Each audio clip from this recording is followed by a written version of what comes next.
Du mercredi 20 au vendredi 22 septembre, Charles III et Camilla feront escale en France, notamment dans la capitale, après l'annulation de leur première venue en mars dernier.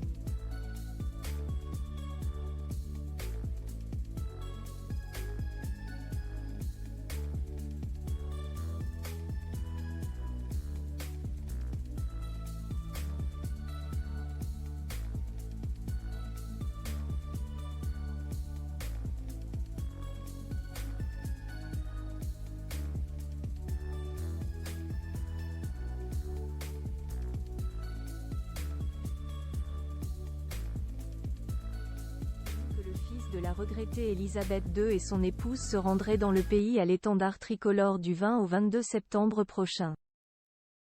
En premier lieu, le couple sera donc de passage à Paris et devrait loger dans un lieu étonnant.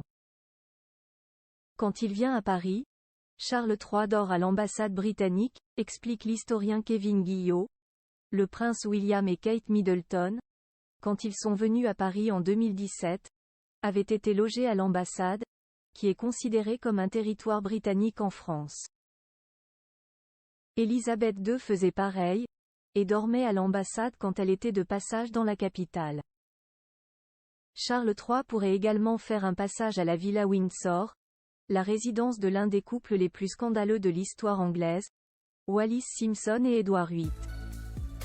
Reste à savoir si le père des princes William et Harry suivra le programme initialement prévu lors de son passage dans la ville lumière. Cérémonie sous l'Arc de Triomphe sur la tombe du soldat inconnu, discours au Sénat pour lui, vernissage d'une exposition consacrée à Manet et Degas au musée d'Orsay pour elle, puis dîner d'État au château de Versailles avec Emmanuel et Brigitte Macron. Photo rétro 2022, Charles III. Revivez les temps forts de l'année du nouveau roi Charles III. Ses 40 domestiques qui l'accompagnent lors de ce voyage en France. Charles III et Camilla ne devraient pas être accompagnés d'une délégation britannique, ni d'autres membres de la famille royale, ni de politiciens.